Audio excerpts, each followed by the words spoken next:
अविरल विद्या YouTube channel में आप सभी का हार्दिक स्वागत है। नमस्कार मित्रों, अब हम पढ़ते हैं संस्कृत स्वयं शिक्षक का पाठ 46। निर निरवयवः, निधन अवयवः, निराकार या अवयव रहित, शब्दमयः, शब्दों से पूर्ण, सर्वशक्तिमत, सब शक्तियों से युक्त, उपपद्यते, बनती है, सजती है, योग्य होती है या होता है, होती है। संस्कृत में क्रिया का लिंग नहीं होता है, अर्थात उपपद्यते इसका मतलब ये भी होगा कि बनती है या बनता है, दोनों ही अर्थ होंगे। अंतरेण अंतरा, अंतरेण या अंतरा, बिना या सिवाय, विद्यमान रहना या होना, अस्मदादीनाम, अस्मद धन आदि नाम, हम जिनमें पहले हैं ऐसे मनुष्यों का, अध्ययनांतरम, अध्ययन धन अनंतरम, पठन के पश्चात, पशुवत, पशुओं के समान, आदिशिष्टि ही, आरंभ की सृष्टि, प्रवृत्ति स्वभाव, परमेश्वरः परम धन ईश्वरः बड़ा स्वामी, उत्पद्यते बनता है या उत्पन्न होता है, ईश्वर मालिक, शासक या भगवान, कुतः किस कारण या क्यों, सदैव सदा धन एव सदैव हमेशा ही, खलु निश्चय से, सकलम संपूर्ण, महारण्यम महाधन अरण्यम महारण्यम बड़ा वन, आरभ्य प्रारंभ करके, वेदोपदेशः वेद धन उपदेश वेदोपदेशः वेद का उपदेश।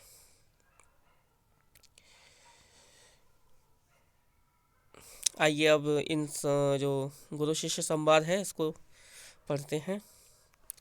शिष्य निरवयात, क्षम्यतां, शिष्य निरवयवात परमेश्वरात शब्दमयः वेदः कथम उत्पद्यते, निराकार परमेश्वर से शब्दों से भरा हुआ वेद कैसे उत्पन्न होता है। गुरुहु सर्वशक्तिमत, सर्वशक्तिमत ईश्वरे इयं शंका न उपपद्यते, सर्वशक्तिमान ईश्वर के लिए यह शंका ठीक नहीं लगती।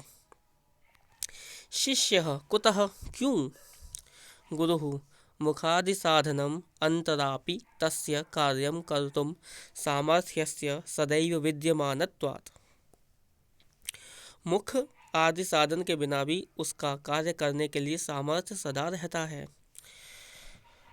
यह अस्ति खलु सर्वशक्तिमान स नैव कस्यापि साहाय्यं कार्यं कर्तुं गृह्णाति, जो है निश्चय से सर्वशक्तिमान वह नहीं किसी की भी सहायता कार्य करने के लिए लेता है।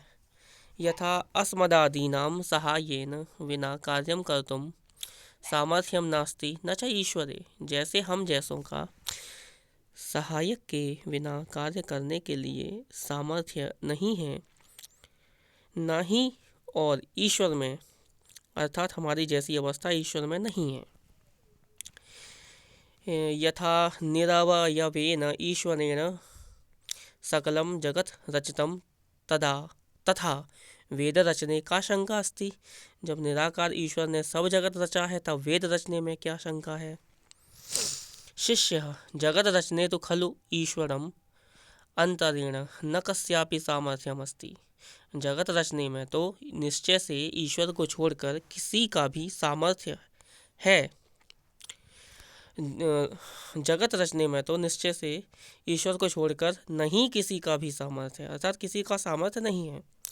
वेद रचने तो अन्यस्य ग्रंथ रचनावत स्यात्, वेद रचने में तो दूसरे ग्रंथ की रचना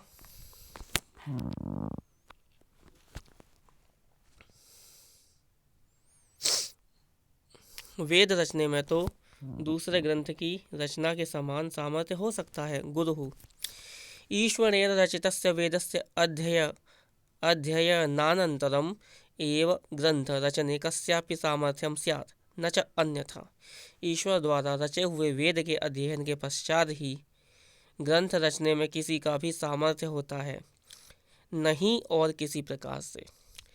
नैव कश्चित् अपि पठन पाठनम अंतरा विद्वान भवति, नहीं कोई भी पढ़ने पढ़ाने के बिना विद्वान होता है। किंचिदपि शास्त्रं पठित्वा उपदेशं श्रुत्वा व्यवहारं च दृष्ट्वा एव मनुष्याणां ज्ञानं भवति, कोई एक भी शास्त्र पढ़कर उपदेश सुनकर और व्यवहार देखकर ही मनुष्यों को ज्ञान होता है। यथा महारण्यस्थानां मनुष्याणाम् उपदेशम अंतरा पशुवत् प्रवृत्ति भवति। जिस प्रकार बड़े जंगल में रहने वाले मनुष्यों की उपदेश के बिना पशु समान प्रवृत्ति होती है, तथैव आदिसृष्टिम् आरभ्य अद्यपर्यन्तं वेदोपदेशम अंतरा सर्वमनुष्याणां प्रवृत्ति भवेत्। वैसे ही आदि सृष्टि से प्रारंभ करके आज तक वेद के उपदेश के बिना सब मनुष्यों की प्रवृत्ति होवे। अब ये संस्कृत के वाक्य हैं, इनकी हिंदी बनाते हैं। निराकारेण ईश्वरेण एव यथा जगत निर्मितम् तथैव वेदः अपि निर्मितः। जैसे निराकार ईश्वर ने ही जैसे जगत का निर्माण किया है, वैसे ही वेदों का भी निर्माण किया है, अर्थात वेदों को भी रचा है।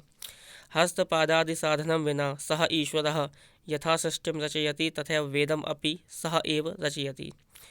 हाथ पैर आदि साधनों के बिना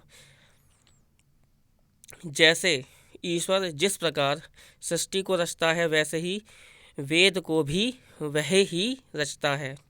यथा साहाय्येन विना मनुष्याः कार्यं कर्तुं न शक्नुवन्ति तथा ईश्वरे नास्ति।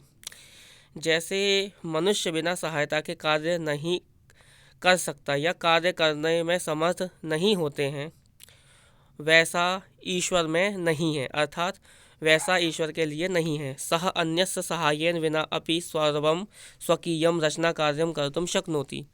वह अन्य की सहायता के बिना भी अपना सारा रचना कार्य कर सकता है। सह सर्वशक्तिमान अस्ति, वह सर्वशक्तिशाली है। मनुष्यवत अल्पशक्तिमान नैव अस्ति, मनुष्य के समान अल्प शक्ति वाला नहीं ही है, अर्थात बिल्कुल नहीं है। तो मित्रों, आज के वीडियो में बस इतना ही। मिलते हैं अगले वीडियो में, तब तक के लिए सभी को नमस्कार। हरि ओम।